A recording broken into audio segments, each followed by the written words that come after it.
Baik, Bismillahirrahmanirrahim. Assalamualaikum warahmatullahi wabarakatuh. Selamat pagi dan salam sejahtera. Yang terhormat teman-teman semuanya yang telah menghadiri sesi ini. Perkenalkan, saya Imam Agila Iman. Pada kesempatan hari ini, izinkan saya untuk memaparkan usulan penelitian saya yang berjudul Analisis Perbandingan Keamanan dan Integritas Data Antara Sistem Terpusat dan blockchain pada pengelolaan data pemilihan presiden 2024 dengan studi kasus TPS Kelurahan Pengau. Oke, kita lanjut ke bab 1 pendahuluan. Nah, memasuki bab pertama pendahuluan ke latar belakang penelitian. Penelitian ini dilatar belakangi oleh urgensi keamanan data dalam sistem informasi publik di Indonesia saat ini. Mayoritas sistem digital masih mengandalkan arsitektur terpusat atau centralized system. Kelemahan fundamental sistem terpusat itu adalah single point of failure atau titik kegagalan tunggal. Nah, jika server utama itu diretas atau ada manipulasi oleh pihak internal, data dapat diubah tanpa jejak audit yang transparan. Sebagai solusi, blockchain hadir menawarkan sistem terdistribusi melalui mekanisme hash. Data pada blockchain bersifat immutable atau tidak mudah diubah dan jejak auditnya transparan. Nah, pada kasus pemilu yang 2024, kegagalan mengamankan data di tingkat TPS itu dapat memicu polemik sehingga evaluasi ketangguhan kedua arsitektur ini menjadi sebuah urgensi praktis. Saya lanjut ke slide selanjutnya. Rumusan dan tujuan penelitian. Rumusan masalah itu bagaimana perbedaan tingkat keamanan data antara sistem terpusat dan sistem berbasis blockchain. Pada pengelolaan data pemilihan presiden. Yang kedua, bagaimana perbedaan tingkat integritas data. Yang ketiga, bagaimana perbedaan kemampuan kedua sistem dalam mendeteksi dan mencegah manipulasi data dalam pengelolaannya. Nah, ketujuan menganalisis perbedaan keamanan data pada sistem blockchain dalam pemilihan presiden.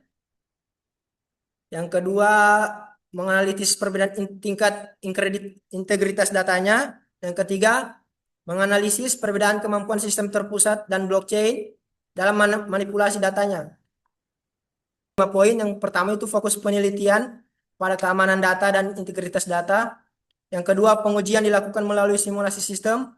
Yang ketiga, tidak membahas algoritma kriptografi dan mekanisme konsensus secara mendalam. Yang keempat, data penelitian menggunakan hasil perhitungan suara di beberapa TPS Kelurahan Pengau yang saya ambil datanya itu dari portal resmi KPU yaitu pemilu2024.kpu.go.id.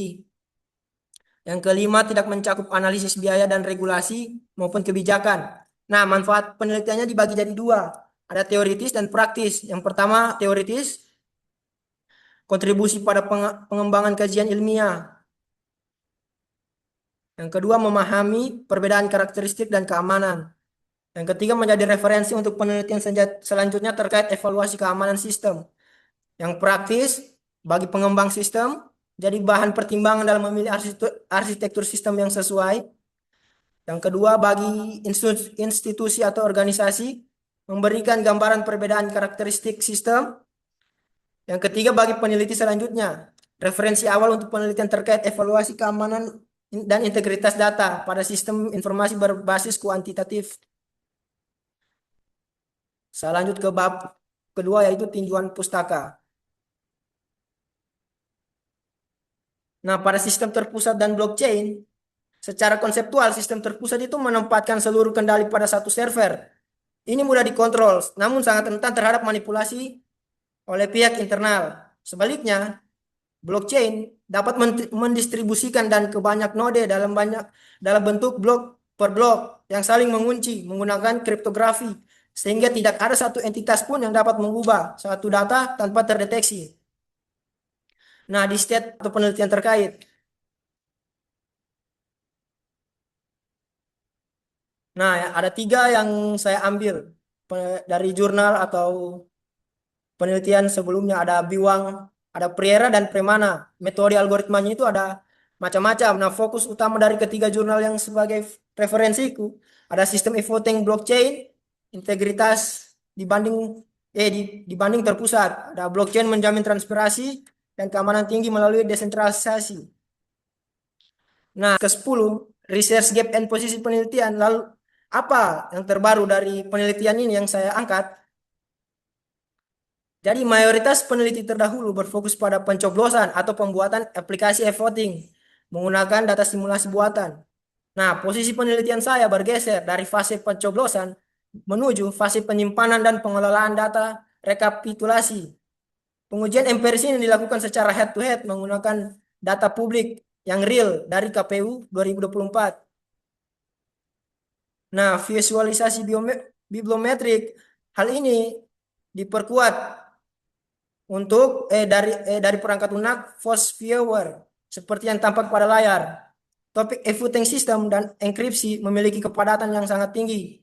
Sementara titik untuk kajian comparative analisis atau analisis perbandingan di konteks Indonesia masih sangat kecil yang mengonfirmasi bahwa ruang penelitian komparatif ini sangat layak untuk saya angkat. Di hipotesis penelitian berdasarkan kajian pustaka, hipotesis pertama yaitu arsitektur blockchain memiliki tingkat keamanan dan ketahanan serangan cyber yang tinggi. Yang kedua, blockchain lebih unggul dan cepat dalam mendeteksi manipulasi modifikasi data ilegal. Yang ketiga, blockchain memberikan transparansi audit real yang efektif untuk data publik. Nah, di bab selanjutnya yaitu bab 3, metodologi penelitian. Memasuki bab ketiga, penelitian ini menggunakan pendekatan kuantitatif dengan metode eksperimen komparatif terapan, yaitu variabelnya diukur secara numerik melalui treatment atau perlakuan pada kedua model arsitektur sistem dalam kondisi yang terkontrol. Nah, sumber data penelitiannya, sumber datanya terbagi menjadi dua, data primer dan data sekunder. Data primer itu diperoleh langsung dari hasil pengujian simulasi sistem, seperti kecepatan waktunya, responnya, dan akurasi deteksi manipulasi. Sedangkan data sekundernya atau dataset hasil perhitungan suara Pilpres 2024 dari TPS Kelurahan Pengau. Teknik pengumpulan datanya dilakukan melalui 3 langkah. Pertama, studi literatur, dokumentasi, dan eksperimen. Studi literatur itu untuk menyusun indikator uji. Kedua, dokumentasi untuk format data KPU agar dapat dimasukkan ke dalam basis data uji nantinya. Yang ketiga, eksperimen, yaitu simulasi komparatif antara sistem terpusat dan blockchain itu sendiri. Metode analisis data. Data hasil eksperimen ini saya gunakan untuk menganalisis deskriptif komparatif dengan mengelompokkan hasil uji, memvisualisasikannya melalui tabel dan grafik, membandingkan performa secara langsung atau head to head. Lanjut ke tahapan penelitian. Tahapan penelitian pertama berjalan dalam tahap 1, identifikasi masalah dan literatur. Yang kedua, pengumpulan data dan perancangan 2 model secara paralel. Yang ketiga, pengujian skenario audit perubahan data. Yang keempat, kesimpulan dan laporan. Nah, lokasi dan waktu penelitian. Pengujian ini mengambil fokus data di TPS Kelurahan Pengau. Untuk pelaksanaannya secara simulasi dan pengujian dikunci agar simulasi manipulasi dapat dikontrol penuh tanpa intervensi jaringan eksternal. Untuk waktu dan durasinya itu dilaksanakan selama 1 semester.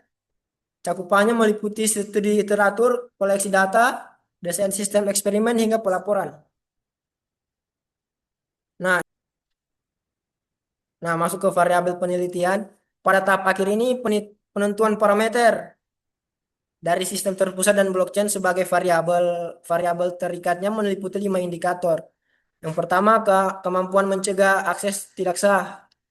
Yang kedua, konsistensi data pasca pengujian.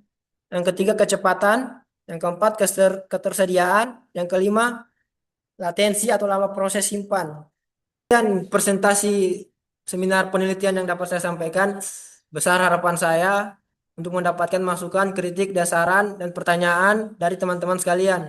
Terima kasih atas perhatiannya. Wabillahi taufik walhidayah. Wassalamualaikum warahmatullahi wabarakatuh.